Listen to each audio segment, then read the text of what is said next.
नमस्कार। श्री गणेशाय नमः। ओम नमः शिवाय। भारत सत्य सनातन आध्यात्मिक धारा कण कण में शिवमय है। कहा गया है कि कण कण में शंकर बसते हैं। यूं तो तीर्थ की अपनी महत्ता है, पर इस महत्ता में क्या क्या प्रभुता है, इससे जानना आवश्यक है। तीर्थ का अर्थ क्या है? कहते हैं तीर्थो कुर्वन्ति तीर्थान। तीर्थ शब्द जो है वह आपके कायिक, मानसिक और वाचिक तीनों को शुद्ध करता है, और यह परिसिद्ध शुद्ध करने की प्रक्रिया ही तीर्थ की महत्ता को बताता है। जैसे कि तीर्थ प्रचलित रूप से नित्य तीर्थ, भगदई तीर्थ और संत तीर्थ के रूप में जानते हैं। आइए आज इस तीर्थ की श्रृंखला में हम कुछ विशेष को समझने की चेष्टा करते हैं। यह हिमालय की गोद में, हिमालय के उतंग पर्वत श्रृंखलाओं के मध्य विराजमान है, जो अत्यंत आनंद का विषय है।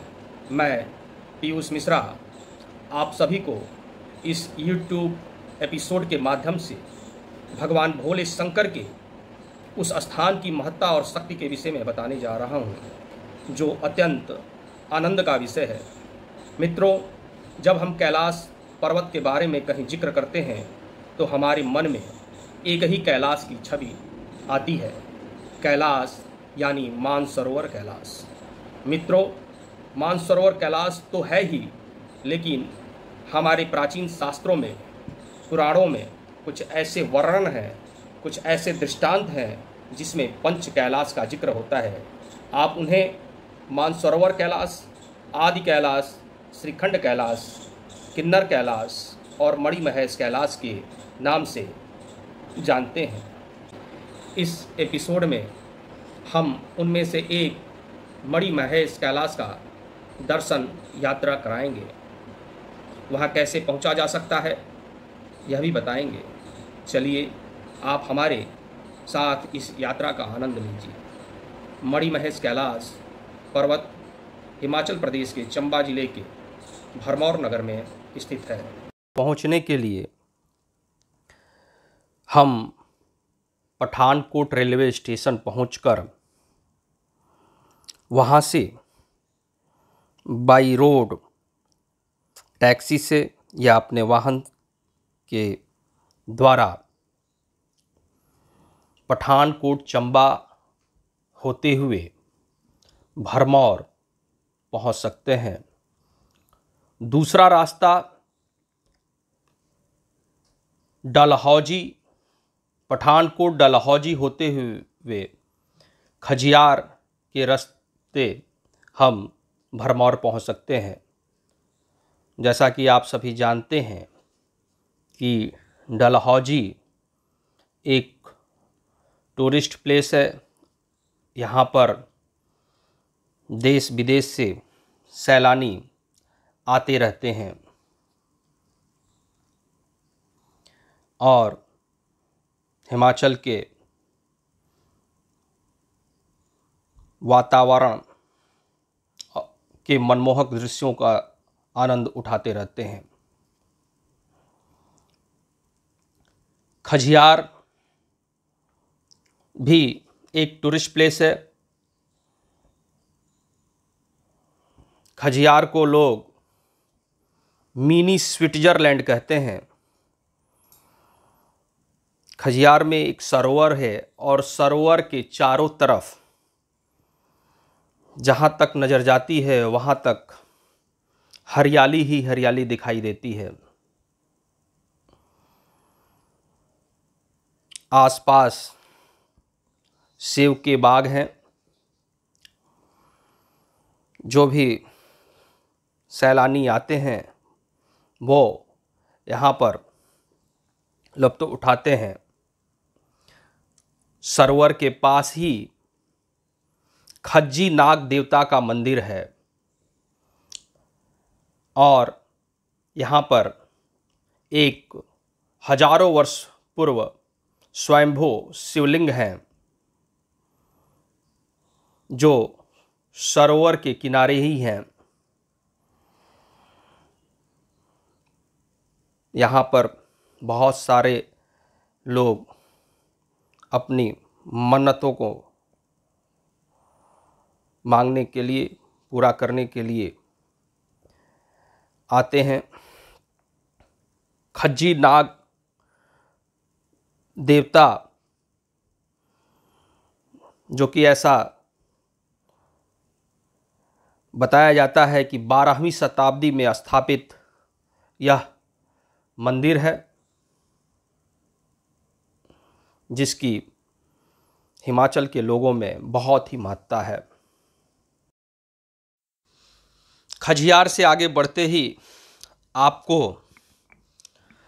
रावी नदी का साथ मिलता है, जिसमें बहुत सारे झरने आकर मिलते हैं और इन झरनों को देखकर मन प्रफुल्लित हो उठता है।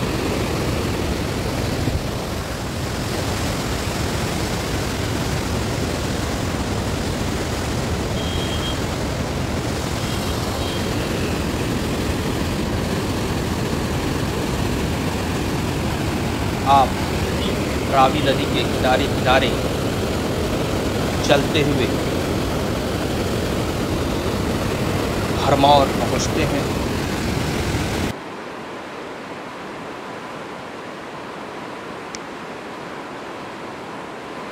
रास्ते में बहुत सारे मनमोहक दृश्य दिखाई देते हैं। वैसे ही रास्ते में आपको लंबे लंबे टनल्स मिल जाते हैं।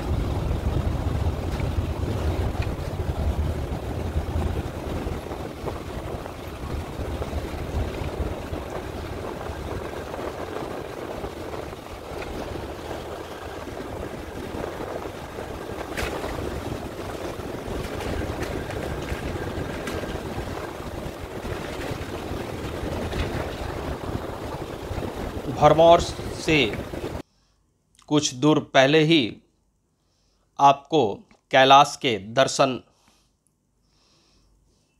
होने लगते हैं। भरमौर पहुंचकर श्रद्धालु लोग भरमाड़ी देवी का दर्शन करते हैं, जो कि भरमौर से लगभग 5 किलोमीटर ऊपर स्थित है। भरमाड़ी देवी मंदिर जाने के लिए हमेशा लोकल गाड़ियां मिल जाती हैं। बहुत सारे लोग पैदल ही यात्रा करते हैं। भरमाड़ी देवी के बारे में ऐसी मान्यता है कि भगवान भोले शंकर जब कैलाश पर्वत पर अपने मंडली के साथ जा रहे थे तो माँ ने उन्हें यहाँ पे रोक दिया था। इसलिए कैलाश पर्वत पर जाने वाले श्रद्धालु पहले माँ से आज्ञा लेकर ही अपनी यात्रा प्रारंभ करते हैं। भगवान भोले शंकर जहाँ अपने गढ़ के साथ रुके थे, उस जगह को 84 सिद्धनाथ मंदिर के नाम से जाना जाता है। शाम को भरमाड़ी देवी का दर्शन पूजन करने के बाद नीचे भरमौर के लिए प्रस्थान किया। भरमौर में 84 सिद्धनाथ मंदिर है, जहाँ पर मणि महेश शिवलिंग है।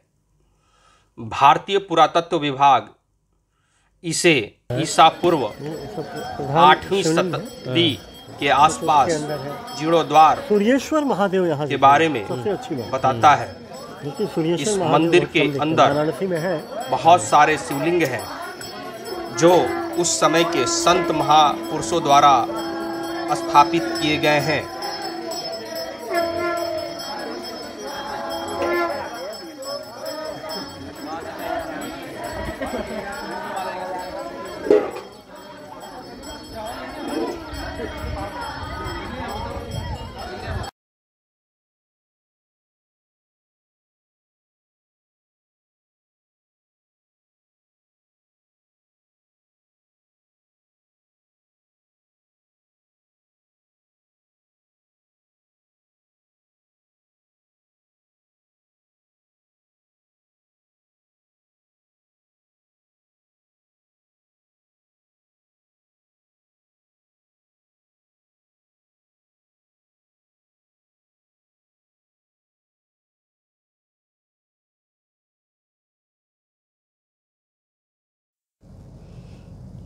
मंदिर के पास ही एक देवदार का वृक्ष है जिसके नीचे की गहराई 7 मीटर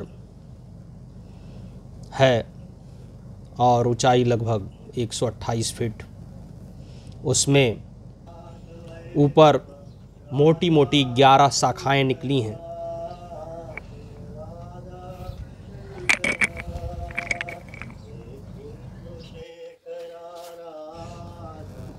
मणि महेश शिवलिंग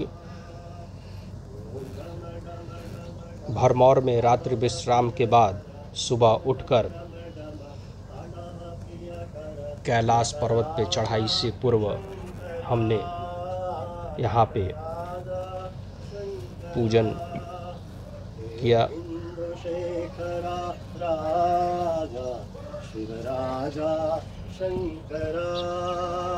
शिवराजा शंकरा नटराजा शंकरा शिव शिव शिव।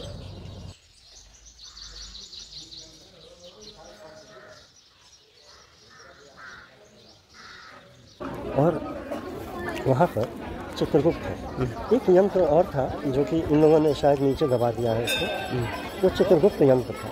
काल के प्रवाह में और आज तक जो भी शरीर छोड़ता है, मान्यता ये है कि धर्मेश्वर महादेव के समक्ष वो लोग प्रकट होते हैं और यहाँ पर उनकी हाजिरी लगती है और यहाँ से उनके लाइफ में क्या डेबिट है क्या क्रेडिट है उसके हिसाब से उनका अवरोहण है।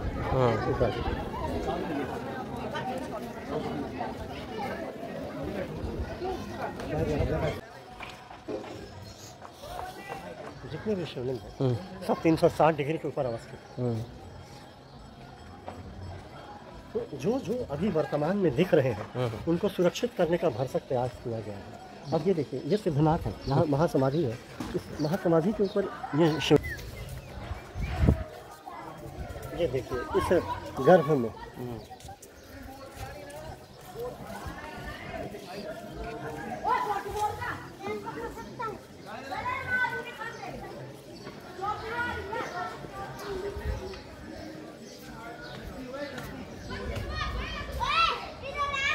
इस तरीके से यहाँ ये 84 स्तूप थे, लेकिन बहुत से विध्वंस हो गए।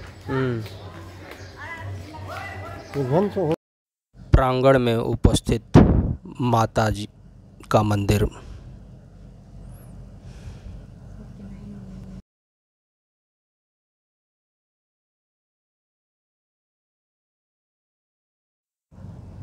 अब हम यहाँ से पूजन करने के बाद हडसर के लिए प्रस्थान करेंगे, जो कि यहाँ से लगभग 13 किलोमीटर दूर है।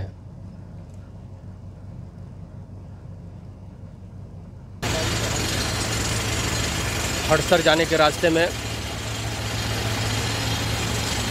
रोड एक जगह ब्लॉक है, ऊपर से पानी की धारा आ रही है और इस रोड में जाना है हमें। ऊपर से बड़े बड़े पत्थर भी आ रहे हैं।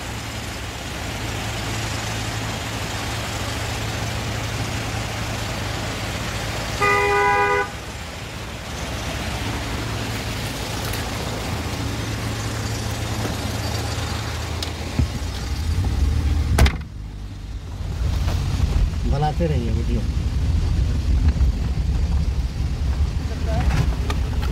देखिए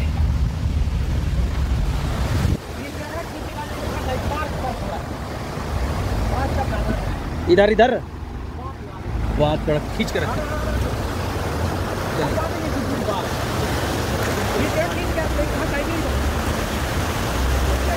जय भोले शंकर, जय भोले शंकर, जय। मणि महेश की यात्रा मुख्यतः जुलाई से सितंबर तक होती है। उसके बाद प्रशासन इसकी अनुमति नहीं देता। आज हम इस वीडियो को यहीं पे रोक रहे हैं। अगले एपिसोड में हम आपको मणि महेश कैलाश पहुंचने के रास्ते और वहाँ के अद्भुत दर्शन कराएंगे। आप सभी से अनुरोध है कि आप हमारे इस चैनल को सब्सक्राइब करें, लाइक करें, शेयर करें और बेल आइकन को दबाएं ताकि हमारे नए वीडियो की नोटिफिकेशन आपको मिलती रहे। आशा है आपको अब तक की यात्रा पसंद आई होगी। आपको कैसा लगा कमेंट बॉक्स में ज़रूर बताएं। ओम नमः शिवाय, ओम नमः शिवाय, ओम नमः शिवाय।